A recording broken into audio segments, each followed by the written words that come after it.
There's a lot of fails in the deer world every single month, and we refer to them as hunting fails because everything's in preparation for the season coming up. And there's a big fail in August, and it's really hard because you want to start watching those bucks, and you're starting to get your hunting senses, and that passion is really fueling right now. I mean, you're shooting your bows, and you can't wait for the season. For some of us, the season's just about 6 weeks away, less than 6 weeks. In fact, we'll be going to Kentucky in 1 month. We'll be leaving a week from Friday to go to Kentucky and hunt. So it's crazy how fast it's coming in.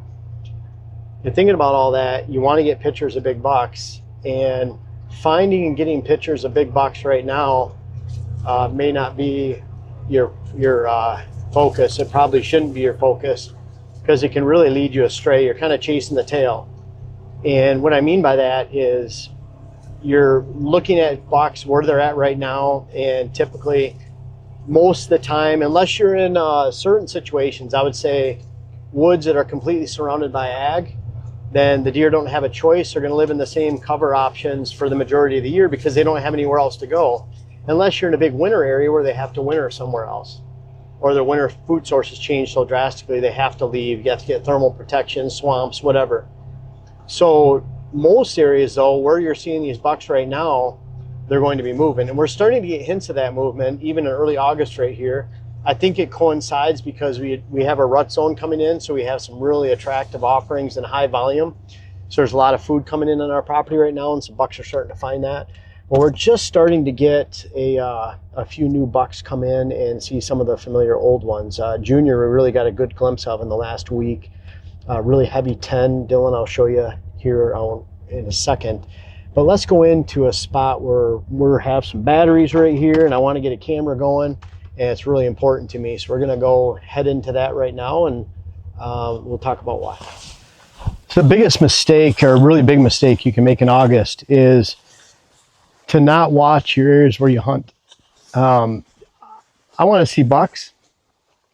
Pretty cool where they're at right now in August. But by now you should know what bucks made it through. Maybe you've been summer scouting.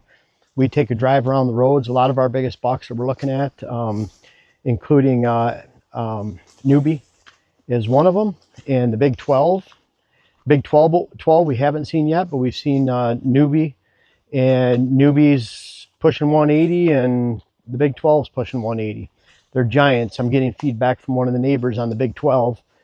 Really tall brown tines. We had him around late last year, and as a year older, he was already impressive last year, but man, he's a giant buck now.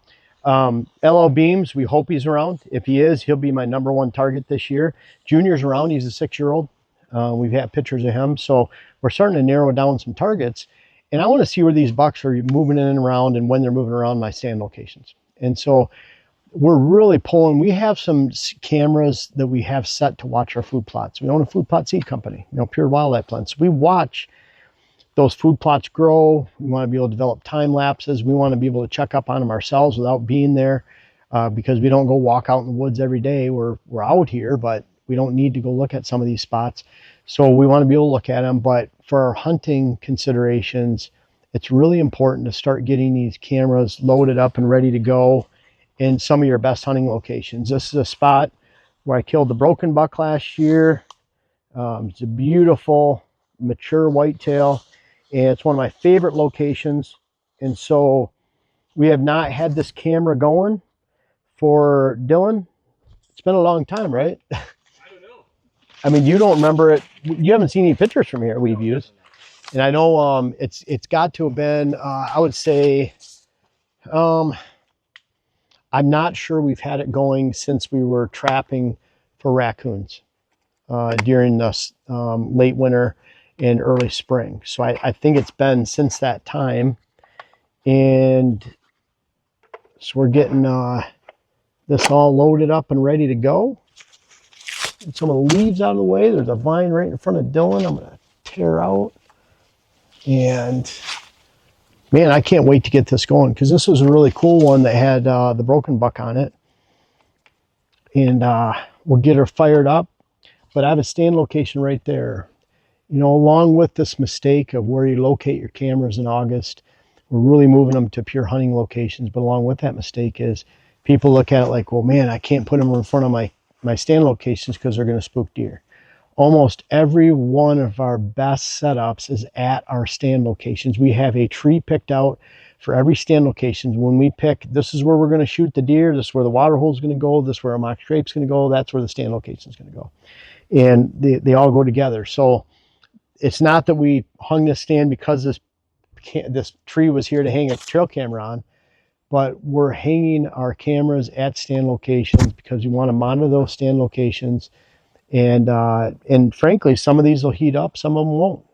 Some of them, all of a sudden, a certain buck that you know will show up in a location, and we just want to keep tabs on them. It helps us know and understand our mature bucks more. It helps us understand mature buck behavior, where they're at on one side of the property, maybe where we applied hunting pressure that we didn't know about, neighbors applying hunting pressure. But it really helps you understand your pressure, the effects of it, how bucks move, how they behave. And of course, we like ours on 10-second video so that we get a picture and then we get a video with them moving through at the same time. So we'll get this one all fired up and ready to go. And when we do, we can't wait to start getting these pictures, because Dylan, I'm sure you've taken some close up over there, but there's a lot of deer hammering that water hole right there.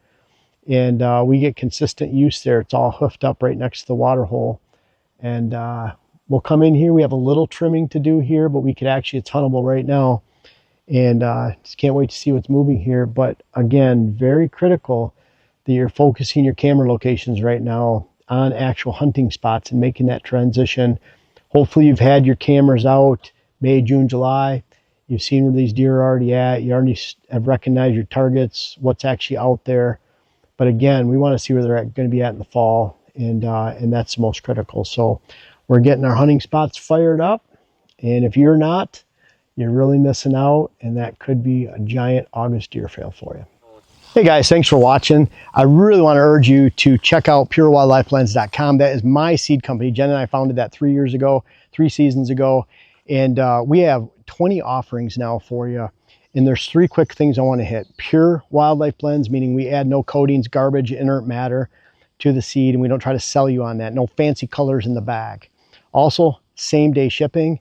And bottom line is, I've been researching and building experience on food plotting at a high level for the last 3 decades. Each of that goes into the bag. We choose what we want to plant in the bag, not our seed wholesaler. And all that research goes into that, all that experience. So check out those blends. And again, it's crunch time. Ours are looking beautiful. And if you check out our seed, this is a perfect time to buy. Thank you for watching.